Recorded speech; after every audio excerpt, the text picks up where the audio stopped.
जय श्री कृष्णा, जय श्री राधे, जय माता दी। आप सभी भक्तों को नवरात्रि एवं हिंदू नववर्ष की हार्दिक शुभकामनाएं।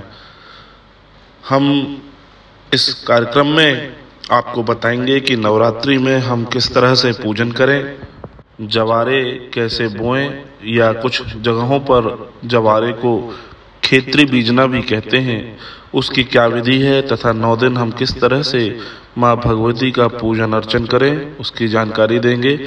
सर्वप्रथम इस वर्ष के हमारे जो राजा हैं वह शनिदेव हैं तथा मंत्री का कार्यभार गुरुदेव को दिया गया है। और इस नववर्ष का पंचांग प्रतिपदा के दिन का इस प्रकार है कि शुभ संवत 2079 राक्षस नाम संवत्सर रहेगा। चैत्र मास शुक्ल पक्ष प्रतिपदा से नवरात्र प्रारंभ होती है, जो इस वर्ष 2 अप्रैल 2022 से प्रारंभ होकर 10 अप्रैल 2022 तक रामनवमी रहेगी। वैसे हिंदू धर्म के अनुसार वर्ष में 4 नवरात्रि पड़ती हैं, 2 गुप्त नवरात्रि रहती हैं और 2 वासंतीय नवरात्रि और शारदीय नवरात्रि। तो इस वर्ष जो हमारा हिंदू धर्म का वर्ष प्रारंभ होता है वह वासंतीय नवरात्र के नाम से भी जाना जाता है। इसमें प्रतिपदा से लेकर नवमी तक इन नवरात्रों में माँ भगवती की पूजन उपासना तथा मंत्रों को सिद्ध करने के लिए विशेष पूजन अर्चन किया जाता है। जैसा कि हमारे मंदिर माँ वैष्णो माता मंदिर में भी इन 9 दिनों में जवारे बीजना, अखंड ज्योत तथा साथ ही साथ एक विशेष अनुष्ठान होता है जिसमें हम श्री यंत्र की विभिन्न माँ भगवती के मंत्रों के द्वारा अभिमंत्रित करके भक्तों को प्रदान करते हैं, जिसका भक्तगण अपने पूजन स्थान पर रखकर उनकी पूजन करते हैं तथा इसके लिए सेवा शुल्क मात्र 2100 रुपये रहता है। तो आप भी हमें स्क्रीन पर चल रहे नंबर के द्वारा संपर्क कर वह श्री यंत्र प्राप्त कर सकते हैं। यह अभिमंत्रित श्री यंत्र रहते हैं। यह आपके घर परिवार में सुख समृद्धि, आपके घर की सारी कष्टों को हरने के लिए बहुत ही सिद्ध मंत्र श्री यंत्र रहता है। आप भी इनकी पूजन करके लाभ प्राप्त कर सकते हैं। अब हम बात करेंगे कि हम 9 दिन किस तरह से माँ भगवती की पूजन करें, कैसे हम जवारे बीजें या खेत्री बीजें। तो प्रतिपदा से लेकर नवमी तक नवरात्रि में हम माँ भगवती की पूजन करते हैं। इसमें अखंड दीप की स्थापना करते हैं, जवारे बोते हैं। सर्वप्रथम गौर गणेश कलश नवग्रह षोडश मातृका जवारे तथा अखंड दीप को हम स्थापित करते हैं। घट स्थापना में हम 1, 3 और 9 घटों की भी स्थापना कर सकते हैं। यह घट मिट्टी के दिए या खप्पर के होते हैं। इसमें या फिर हम जमीन पर भी माँ भगवती के सामने जवारे बो सकते हैं। जवारे बोने के लिए हम 1 दिन पहले गेहूं और जवा को साफ करके पानी में फुला देते हैं। स्थापना के पहले उन्हें पानी से निकालकर उन्हें सूखने के लिए रख देते हैं।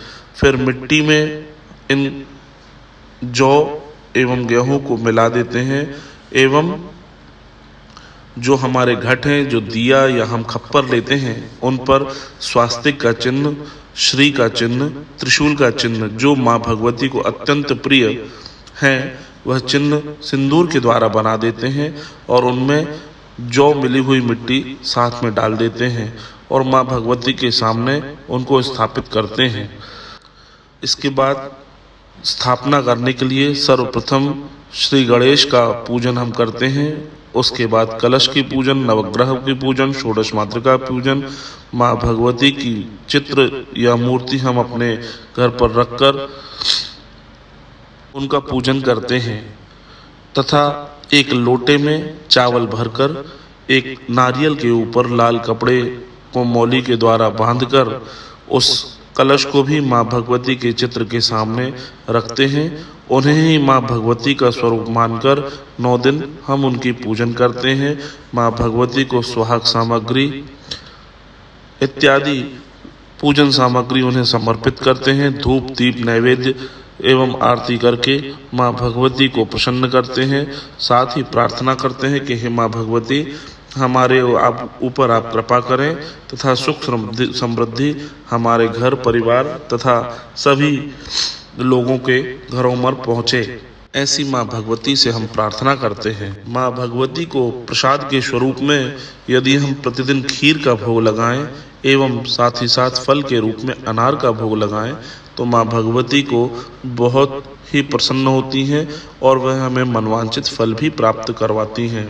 इन 9 दिनों में हम व्रत रखकर माँ भगवती का पूजन उपासना करते हैं तथा नवमी के दिन हमें कन्या भोज अवश्य रूप से कराना चाहिए तथा नवमी के दिन ही पूर्णाहुति का विधान है। शास्त्रों के अनुसार नवमी के दिन हमें पूर्णाहुति करने के पश्चात कन्या भोज अवश्य रूप से कराना चाहिए। इन 9 दिनों में हमारे घट पर जवारे उग जाते हैं जो माँ भगवती को अत्यंत प्रिय रहते हैं। पूर्णाहुति करने के पश्चात उन जवारों को खोदकर या तोड़कर माँ भगवती के चित्र पर अवश्य रूप से अर्पित करना चाहिए। इस पूजन विधि के बाद मैं आपको एक बहुत ही उत्तम सर्वश्रेष्ठ सिद्ध उपाय बताना चाहता हूँ। यदि आपके मन में कोई इच्छा है, कोई संकल्प है, कोई कार्य आपका पूर्ण नहीं हो रहा है तो इसके लिए एक बहुत ही सिद्ध उपाय है।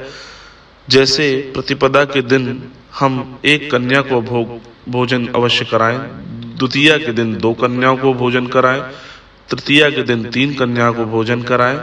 इसी तरह क्रमशः करते हुए हम नवमी के दिन 9 कन्याओं को भोजन कराएं। कुल मिलाकर हम इन 9 दिनों में 45 कन्याओं का भोज करवाते हैं। यह इस तरीके का प्रयोग करने से माँ भगवती अत्यंत प्रसन्न होती हैं और हमें मनवांछित फल प्राप्त करवाती हैं। माँ भगवती की कृपा हम सब पर सदैव बनी रहती है। तो यह था नवरात्रि का विशेष कार्यक्रम। आप सभी भक्तों को जय माता दी। कमेंट बॉक्स पर अवश्य इस कार्यक्रम के बाद सुनने के बाद जय माता दी लिखें। और यदि अभी तक आपने मेरे इस चैनल को सब्सक्राइब नहीं किया है तो इसे अवश्य करें। जय माता दी।